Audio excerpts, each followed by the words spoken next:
Yeah, hello. Ooh, can I get this stick out of the way? Possibly not. That'll do.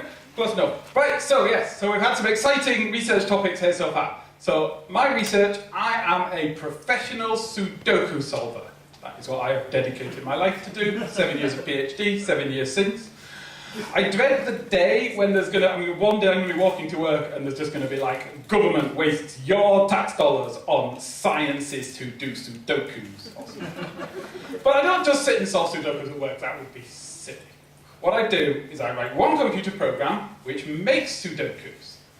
Then I write a second computer program which solves Sudokus. Then I connect program A to program B, which removes the human element entirely from the process, meaning we can all guilt-free just go to the pub.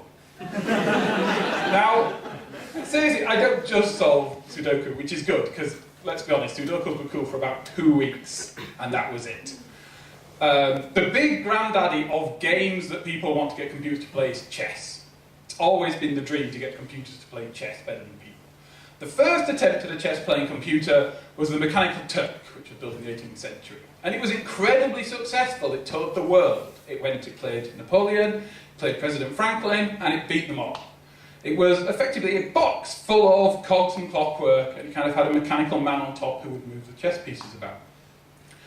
And for many years, no one knew the secret of the Mechanical Turk. And eventually, the secret was discovered. And the secret was that there was a vertically challenged chess player hidden inside the box, moving the map. Now, a lot of people have wondered why someone as smart, we assume as Napoleon, didn't figure this out. But I think that they are also not as clever as they think they are. So imagine you have just lost to this machine at chess. At this point, there are two options. Either you have been beaten by the eighth wonder of the world, or there's probably a 6-year-old hiding in this box. Probably best just to go, "Sir, your great machine, it has bested me," and let them go merrily on their way with their money. So, if computers can play chess, the obvious next thing to do is to try to get computers to make jokes. Because, just to clarify for a moment, chess is done, by the way. Some of you will probably remember there was a time when it was interesting. iPhones can beat anyone in the world at chess. 3-year-old iPhones can beat anyone in the world at chess, and they won't even make a phone call or play Angry Birds anymore. They'll still beat anyone in the world at chess. Chess is just done. The depressing thing is that I think we as AI researchers hoped we would capture the essence of human intelligence in an iPhone. But we didn't. What we did was we discovered the following. It may not be true that 1 million monkeys with 1 million typewriters can write Shakespeare.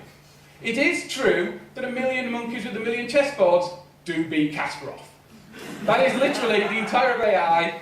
Just get 1 million stupid chess players to play chess, and they'll be better than a good chess player. And then all you need is to wait 600 years till the computers get better. Job done. But I thought we'd try getting computers to make jokes. So I took my personal favourite algorithm, the Markov chain. It's the Markov chain pattern. Markov is the only place where you can have a normally. If people tell me their favourite group of millionaires who sit and run around on a field for 90 minutes, I'm supposed to care, and I can't have a favourite algorithm. But I have a favourite algorithm, and it's Markov chains. I got a Markov chain implementation written by one of my PhD students, and I got my favourite type of joke, the knock-knock joke. I fed all the knock-knock jokes into it, and this is precisely what came out. I thought I would try this as an experiment for you. And this is what came out. Knock knock. Who says that? I will tell you the response. Because what the computer came out with is in fact not that line. What the computer came out with is the following. Knock knock. Knock. Knock knock knock. Knock knock knock knock. Knock knock. So, at this point, I decided, I did what any good computer scientist does, and I just hacked my program randomly till it behaved as I wanted it to. I just said, no jokes don't look like that. They have like, knock, who's there, thing who, which you reply. So, you're only allowed to make jokes that look like that. Start again. Feed all the jokes in again. This time, it's reading its big database of jokes I've downloaded from the internet, so it gets to knock knock, who's there? The interrupting cow. The interrupting computer crashes, blue screen. Whole thing is gone. Just as a quick experiment, I thought I'd try my second favourite algorithm, genetic algorithms. This tries to encapsulate in a computer the act of reading together. Clearly got some genetic algorithm fans in the house, nothing wrong with that. So, this is what it came out with when I tried genetic algorithms. Why did the who's there cross the stick? An elephant in a bowl of custard.